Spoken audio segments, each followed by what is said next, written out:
people put this public perception on him, but you know what, that's his problem right now. Right now, we are the champions. That's all I care about. You were so quiet during the course of the playoffs. Where did that come from? Why? Because I knew the questions you were going to ask, right?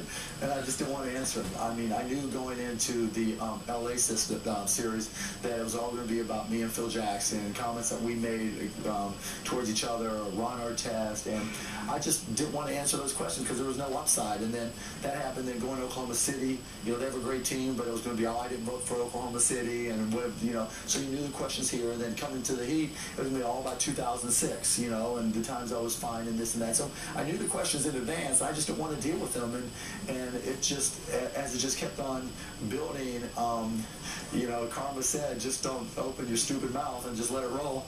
Don't mess with a good thing there. Exactly right. And you did bring up 2006, and that was, well, not only emptied your pocketbook considerably, but also your heart. It was very painful, for you, for Dirk Nowitzki, for Jason Terry. What sense of redemption do you have now? It doesn't really matter. Like I said, it's not about the Heat. I didn't care where we won it, who we won it against, just the fact that, we are the champions. And let me just tell you, I mean, there were so many little elements, like, guys in the locker room after the last game, before we came back to Miami, one shirt, one suit, one tie, you wear black to a funeral, so if you didn't notice that there were a lot of guys who had black on at the bench, and just knowing that in their hearts that we were going to come out and pull this thing out, that we had the focus and the determination, it was crazy. And I got to say it on SportsCenter, as much as our fans are maligned, this and that, our fans just pumped the shit out of the Miami fans, I mean, literally, that's the only way you can say it. And, we had fans here that, Miami's a great city. I love Miami, but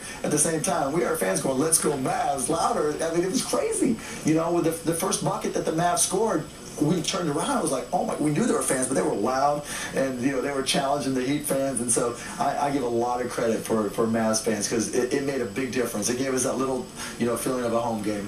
They were vocal tonight. Wow. Your team gave them a lot to cheer about, and you said before the start of the season this team was deep enough to win an NBA title.